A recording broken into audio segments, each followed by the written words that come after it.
चलिए, तो फ्रेंड्स इस वीडियो में देखते हैं क्वेश्चन नंबर 25। देखिए क्वेश्चन नंबर 25 में कह रहा है in the circuit shown the capacitor is charge, there is a capacitor और ये क्या है, पहले से ही चार्ज है 1 वोल्ट तक। At t is equal to 0 the switch K is close, t is equal to 0 time पे इसे क्लोज किया गया है। So this is our reference time. So the current in the circuit is known to be the form. तो देखिए circuit में जो current flow हो रहा है that is the e raise to power minus t और when t is greater than 0 given है। at a certain time the current has a value this, किसी समय पे है ना, मान लीजिए वो समय tau है, ये मैंने प्रीवियस क्वेश्चन में भी एक्सप्लेन किया गया है, आपको अगर ध्यान हो तो ये जो है एक डिस्चार्जिंग करंट है, राइट। और डिस्चार्जिंग करंट 0.37 मतलब डिस्चार्जिंग में क्या होता है कि अगर वो अपने मैक्सिमम वैल्यू से 63% अगर डाउन हो जाता है तो उसे हम टाइम कांस्टेंट कहते हैं। हम वो निकाल लेंगे टाइम कांस्टेंट क्या है, बट ये मान लेते हैं कि वो समय क्या है, हम उसने उसको टॉ माना है। आप कुछ भी मान सकते हैं, टी डैश मान सकते हैं, नो प्रॉब्लम। तो ठीक है, क्या पूछा, at what rate is the voltage across the capacitor is changing. तो उस समय यानी कि at T is equal to tau पे कैपेसिटर का वोल्टेज किस रेट से चेंज हो रहा है, तो हमें निकालना है। लेट अस सपोज कैपेसिटर के वोल्टेज को मैं VC से इंडिकेट करूंगा और रेसिस्टर के वोल्टेज को मैं VR से इंडिकेट करूंगा, ठीक है। तो देखिए फर्स्ट पार्ट में पूछा गया है d/dt of VC eight what rate voltage across the capacitor is changing, ठीक है। अब सोचिए फ्रेंड्स ये कैसे निकलेगा। तो बेसिकली अगर हम बिल्कुल फंडामेंटली सोचे तो कैपेसिटर का गवर्निंग इक्वेशन क्या होता है, Q is equal to CV, V की जगह पे VC लिख देता हूं जो कि कैपेसिटर का वोल्टेज होना चाहिए, राइट। तो यहां से अगर आप dVC/dt निकालना चाहते हैं तो कैसे करेंगे, हम लोग इसको डिफरेंशिएट कर देते हैं, dQ/dt will be equal to C dVC/dt, ठीक है। तो ये हो जाएगा dVC/dt जो कि मेरा रिक्वायरमेंट है will be equal to dQ/dt this divided by C, ठीक है। अब देखिए यहाँ फ्रेंड्स, यहाँ पे एक बात और है, अगर आप केवल मैग्नीट्यूड निकालना चाहते हो, ठीक है, तब तो आप साइन को नहीं देखोगे। लेकिन अगर देखिए ऑप्शन में आपको साइन के साथ दिया गया होगा अगर, तो आपको साइन के बारे में सोचना पड़ेगा। साइन के बारे में देखिए फिर से आपको फंडामेंटली चीज बताता हूं। देखिए जनरली जो हम लोग पढ़ते हैं dy/dx, राइट, या पढ़ते हैं dy/dt, कोई भी जो आप रेट ऑफ चेंज पढ़ते हैं dy/dt, dx/dt, एनीथिंग, क्या मतलब होता है इसका, इसका मतलब होता है rate of change of y, rate of change of y with respect to x, ठीक है। अब आप सोचिए कि दोनों पॉसिबिलिटी यहाँ पे, x के बढ़ने से इट मे बी कि x के बढ़ने से y भी क्या हो रहा हो, बढ़ रहा हो, या ऐसा हो सकता है कि x के बढ़ने के कारण y डिक्रीज हो रहा हो। तो इस चीज को हम कैसे रिप्रेजेंट करेंगे, आप ये तो बता सकते हैं, इसकी मैग्नीट्यूड से हमें ये पता चलेगा कि कितनी जल्दी बढ़ रहा है, कितनी जल्दी चेंज हो रहा है, लेकिन बढ़ रहा है या घट रहा है ये कैसे पता चलेगा, तो ये हमें इसके साइन से पता चलता है। ये चीज आपने पढ़ा होगा क्लास 12th में, ये चीज आपने पढ़ा होगा क्लास 12th में, कहाँ पढ़ा होगा, आपने पढ़ा होगा application of derivatives. Application of derivatives में आपने पढ़ा होगा कि हमें, वैसे तो बहुत जगह पढ़ा होगा, इंजीनियरिंग में भी पढ़ा होगा, लेकिन सबसे पहले आपने एप्लीकेशन ऑफ डेरिवेटिव क्लास 12 में पढ़ा होगा कि जब हम dy/dx लिखते हैं या कहीं भी dx/dt लिखते हैं, तो बेसिकली अगर वो क्वांटिटी इंक्रीज हो रही है तो आपको इसका साइन अपने मन से खुद से पॉजिटिव लिखना होगा, अगर डिक्रीज हो रहा होगा तो आपको नेगेटिव लिखना होगा।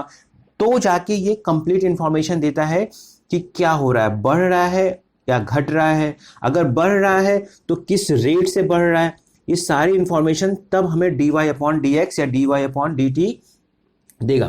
तो देखिए हमें अगर केवल इसके मैग्नीट्यूड की बात करूं तब तो ठीक है, नो प्रॉब्लम, लेकिन अगर ऑप्शन में आपको साइन के साथ देता है तो हमें ये चीज सोचना पड़ेगा कि dVC/dt कैपेसिटर का वोल्टेज टाइम के साथ बढ़ रहा है या घट रहा है। देखिए ये एक डिस्चार्जिंग सर्किट है, धीरे धीरे जो कैपेसिटर है वो डिस्चार्ज होगा, किसके थ्रू, इस रेसिस्टर में डिस्चार्ज होगा। तो इतना तो श्योर है कि इसका आंसर नेगेटिव होना चाहिए, क्योंकि टाइम के रेस्पेक्ट में, विथ रिस्पेक्ट टू टाइम, हमारा कैपेसिटर वोल्टेज क्या हो रहा है, डिक्रीज हो रहा है, तो इसका आंसर आना तो नेगेटिव ही चाहिए।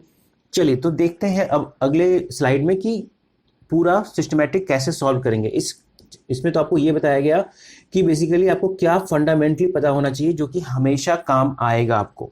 चलिए देखिए, तो फर्स्ट पार्ट था आपका, हमें निकालना था d/dt ऑफ VC, ठीक है, तो ये हमें निकालना था। तो हमने किया Q is equal to CV, ये किया था हमने। फिर हमने किया था dQ/dt is equal to C, this is dVC, let us suppose capacitor voltage dVC/dt, ठीक है। तो हमें निकालना है dVC/dt will be equal to, ये हो जाएगा dQ/dt this whole divided by C। यहाँ तक तो हमने देखिए प्रीवियस स्लाइड्स में भी देख लिया था, ठीक है। अब इसके बाद आपके पास दो ऑप्शन है, या तो आप पहले मैग्नीट्यूड निकाल लें और बाहर उसके माइनस साइन लगा दें अपने मन से, या अगर आप शुरू से साइन स्कीम पकड़ के चलना चाहते हैं, देखिए तो dQ/dt क्या होगा, करंट होगा। और आपको अगर पता हो तो ये करंट भी देखिए डिक्रीजिंग नेचर का ही है। कैसे, देखिए ये एक डिस्चार्जिंग सर्किट है, जो भी करंट होगा इसमें वो धीरे धीरे सेटल डाउन होके क्या हो जाएगा, जीरो हो जाएगा। क्यों, क्योंकि सारा चार्ज इसमें क्या हो जाएगा, एज ए हीट डिसिपेट हो जाएगा सारी एनर्जी। तो धीरे धीरे करंट की सेटलिंग वैल्यू क्या हो जाएगी, जीरो, ठीक है। तो करंट भी देखिए डिक्रीजिंग नेचर का है। तो अगर आप शुरू से इसका साइन स्कीम पकड़ के चलना चाहते हो तो देखिए dQ/dt क्या होता है, I, है ना, rate of change of current. लेकिन यहाँ पे कैसा आई लिखेंगे, माइनस ऑफ आई लिखेंगे। क्यों, क्योंकि इट्स अ डिक्रीजिंग करंट। यहाँ पे जो रेट ऑफ फ्लो ऑफ जो चार्ज है, धीरे धीरे चार्ज कम फ्लो होगा, ठीक है, अपॉन सी। तो देखिए शुरू से अगर आपने साइन स्कीम को पकड़ा तो अच्छा, ये किस समय निकालना है, ये हमें निकालना है t इक्वल टू टाउ पे। तो उस समय हमारा करंट दिया हुआ है दैट इज द 0.37 एम्पियर। तो ये क्या हो जाएगा, -0.37 डिवाइडेड बाई 1, ठीक है।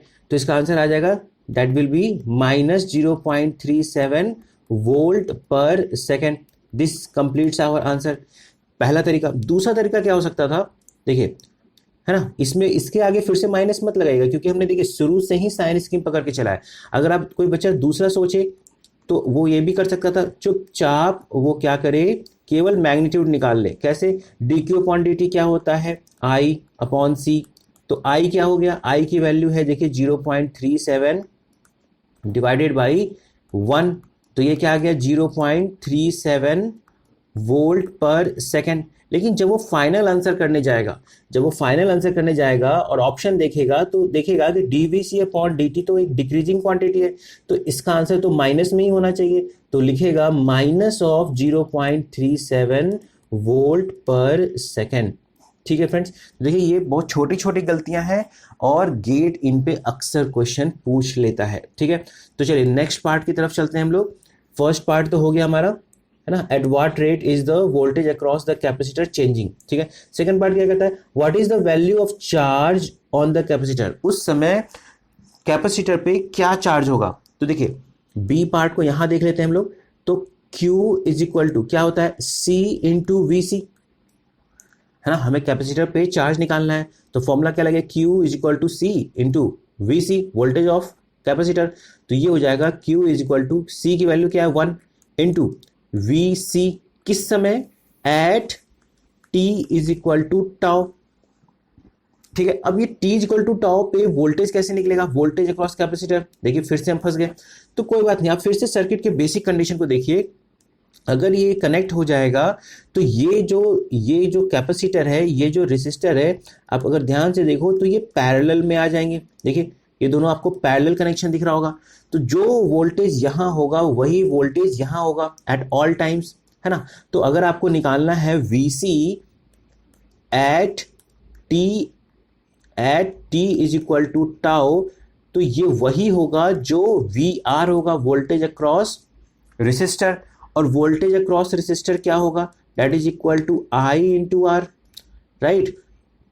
तो देखिए ये हम लोग लिख सकते हैं यहाँ पे Q is equal to 1 into VC क्या है, I इंटू R। चलिए Q is equal to I1 और I की वैल्यू देखिए क्या है, उस समय at T is equal to tau पे I की वैल्यू क्या है, दिया हुआ हमें 0.37 इंटू R की वैल्यू 1। तो Q की वैल्यू क्या हो जाएगी 0.37 कूलम। ठीक है, देखिए ये हो गया हमारा सेकेंड पार्ट। ठीक है, चलिए थर्ड पार्ट की तरफ चलते हैं। देखिए थर्ड पार्ट में क्या पूछता है, what is the time rate of change of product CV। देखिए हमसे पूछा गया है थर्ड पार्ट में d/dt ऑफ CV। कौन सा V? देखिए ये जो V है यहाँ पे, ये बेसिकली इस कैपेसिटर के वोल्टेज को बोल रहा है। ठीक है, तो मैं इसको VC इंडिकेट कर देता हूँ। ठीक है, तो ये क्या हो जाएगा, ठीक है, देखिए ये भी हो जाएगा C तो कांस्टेंट होगा बाहर, और ये हो जाएगा dVC/dt। ठीक है, और dVC/dt हमने पहले निकाल रखा है eight what rate the voltage across the capacitor changing. देखिए फर्स्ट पार्ट में हमने निकाल रखा है, और यही निकाल रखा है dVC/dt की ही वैल्यू निकाली थी। और क्या निकाली थी, हमने निकाला था इसका आंसर -0.37 वोल्ट पर सेकेंड। ठीक है, तो हमें क्या करना है, हमें जाके यहाँ पे सिंपली पुट कर देना है, बहुत ही आसान है। तो देखिए C की वैल्यू हो जाएगी 1 और इसका वैल्यू हो जाएगा -0.37 वोल्ट पर सेकेंड।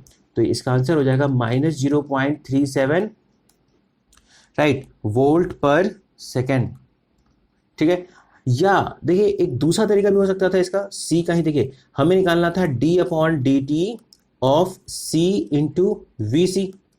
ठीक है, और अगर आप ध्यान से देखिए तो ये हो जाएगा d/dt and this is what Q, this is what Q is equal to CV, और dQ/dt ही क्या हो जाता है I, है ना। और I की वैल्यू एट टॉ क्या है, और ये देखिए फिर से अगर आप साइन के साथ जाओगे तो dQ/dt Q तो हो जाएगा, लेकिन माइनस ऑफ Q लिखेंगे क्योंकि इट्स अ डिक्रीजिंग क्वांटिटी। ठीक है, तो देखिए यहां से भी आंसर क्या आएगा -0.37 वोल्ट पर सेकेंड। तो देखिए आपके पास बहुत सारे ऑप्शंस होते हैं, आपका फंडामेंटल बेसिकली क्लियर होना चाहिए। देखिए नेक्स्ट देखते हैं, that is the part D। देखिए D में क्या कहा गया है, what is the voltage across the capacitor. ये भी हमने पहले देख रखा था, क्योंकि दोनों कंपोनेंट कैसे जुड़े हुए होंगे, पैरेलल में जुड़े होंगे। तो जो वोल्टेज कैपेसिटर के पास होगा वही वोल्टेज रेसिस्टर के पास होगा। ठीक है, तो at t is equal to tau, at t is equal to tau, basically ये तो हर वक्त सही है, लेकिन at t is equal to tau की बात करें तो VR हम देखिए इजीली निकाल सकते हैं। कैसे, VR is equal to I into R. I की वैल्यू देखिए हमें पता है, that is the 0.37 into R की वैल्यू 1, तो ये क्या हो जाएगा, दिस विल बी 0.37 वोल्ट। तो VC की भी वैल्यू क्या हो जाएगी 0.37 volt, right. This will be our answer. देखिए नेक्स्ट पार्ट की तरफ चलते हैं, that is the part E। क्या कह रहा है, चलिए, how much energy is stored in the electric field of the capacitor. तो स्टोर्ड एनर्जी की फॉर्मूला हमने जानते हैं, that is the half CV², है ना। बहुत सारे फॉर्मूले होते हैं, आप Q के टर्म्स में भी लगा सकते हो, I के टर्म्स। देखिए that will be the half C की वैल्यू क्या हो गई 1, और देखिए अभी अभी हमने वोल्टेज की वैल्यू निकाली है ना, वोल्टेज अक्रॉस द कैपेसिटर। ये कौन सा वोल्टेज होता है, देखिए वोल्टेज अक्रॉस द कैपेसिटर, है ना, ये पता होना चाहिए। फॉर्मूला में हमने एनर्जी निकालना है कैपेसिटर का, तो वोल्टेज भी तो कैपेसिटर का ही लेंगे। So this will be 0.37 whole square. ठीक है, जब इसको हम लोग सॉल्व करेंगे कैलकुलेटर में तो यू विल गेट 0.0685 जूल्स। ठीक है, देखिए ये हो गया हमारा पार्ट E, दिखा आपको। देखिए नेक्स्ट चलते हैं पार्ट F की तरफ, what is the voltage across the resistor, है ना। तो F पार्ट में भी अगर देखा जाए what is the voltage across the resistor, चलिए नेक्स्ट देखते हैं, what is the voltage across the resistor. So simple, that is the F part, voltage across the resistor VR is equal to I into R at time tau। I की देखिए value दी हुई है, that is the 0.37, R की value है 1, तो इसका answer क्या हो जाएगा 0.37 वोल्ट। ठीक है, चलिए नेक्स्ट क्या है G, next is the G। देखिए eight what rate is the energy, देखिए ध्यान से यहाँ पे फिर से गलती होती है, eight what rate is the energy being taken from the electric field of the capacitor. Basically हमें क्या निकालना है, rate of change of energy, है ना, rate of change of energy. Energy किस रेट से वहां से टेकन हो रहा है। ठीक है, तो basically rate of change of energy क्या होता है, पावर। ठीक है, अब ये देखिए, ये जो कैपेसिटर से जो एनर्जी निकलेगी, कैपेसिटर से जो एनर्जी निकलेगी वो कहाँ जाएगी, है ना, वो तो रेसिस्टर में ही जाएगी। यानी कि जिस पावर से कैपेसिटर डिस्चार्ज हो रहा होगा, है ना, जिस रेट से, rate of discharging of capacitor, right, will be equal to rate of dissipating heat by resistor, क्योंकि और तो कोई है नहीं जो इसको ले जाएगा। ठीक है, तो बेसिकली देखिए आपको क्या निकालना है, rate of change of energy, तो ये क्या हो जाएगा, पावर। और हम पावर, आप रेसिस्टर का हम निकाल सकते हैं इजीली, पावर ऑफ रेसिस्टर क्या हो जाएगा, that is the I square into R. तो ये क्या हो जाएगा, आई की वैल्यू देखिए दी हुई है 0.37 का होल स्क्वायर और आर की वैल्यू दी हुई है 1। ठीक है, तो 0.37 का स्क्वायर करेंगे तो क्या आएगा, डेट विल बी 0.137 वाट। मतलब इस रेट से वहां से एनर्जी निकल रही है, तभी तो वो रेसिस्टर में जा रही है। ठीक है, चलिए ये हो गया हमारा G part. Next is the H part, right. तो एच पार्ट में देखिए क्या कह रहा है, this is the part H. At what rate is the energy being dissipated as heat? तो आपको देखिए मैंने पहले बता रखा था कि rate of discharging of capacitor will be equal to rate of dissipating of heat in the resistor। तो इसका भी आंसर हम डायरेक्ट क्या लिख सकते हैं, 0.137 वाट। ठीक है, एक चीज मैं फिर से यहाँ पे बता देता हूँ कि कई बच्चे ऐसा मत नहीं करिएगा, देखिए रेट ऑफ, है ना, हमें एनर्जी, तो कई लोग ये ना कर दीजिएगा d/dt ऑफ पावर। कई लोग ऐसा कर देते हैं, रेसिस्टर का नाम सुना और आई स्क्वायर आर को ही डिफ्रेंशिएट कर दिया, बट ये गलत है। ये rate of change of energy नहीं है, ये rate of change of power है। देखिए ये बेसिकली पावर है आपका, यहाँ पे ये गलत हो जाएगा। हमने क्वेश्चन नंबर 24 में भी देखा था, इसी कंसेप्ट को समझाया था मैंने कि हमें क्या पूछा गया, rate of change of energy, right. तो rate of change of energy ही पावर होता है, फिर से पावर को डिफरेंशिएट नहीं करना है। तो आई होप फ्रेंड्स कि आपने इस वीडियो में इस क्वेश्चन को समझा होगा। मैं इसी तरह से आपको वेलकम वर्क के और भी अच्छे अच्छे बुक्स के सॉल्यूशंस कराता रहूँगा, जो कि गेट के पॉइंट ऑफ व्यू से आप सोच के चलिएगा तो आपको काफ़ी ज़्यादा फायदा होगा। देखिए ये अगर आप ट्रांजिएंट, राइट, अगर आप ट्रांजिएंट एनालिसिस सीखना चाहते हैं तो आपको इस टाइप के क्वेश्चन बहुत ही फ्रिक्वेंटली करने होंगे, है ना। और ये इसलिए मैं छोटे लेवल से शुरू कर रहा हूँ ताकि आप इसको धीरे धीरे सीख पाएँ।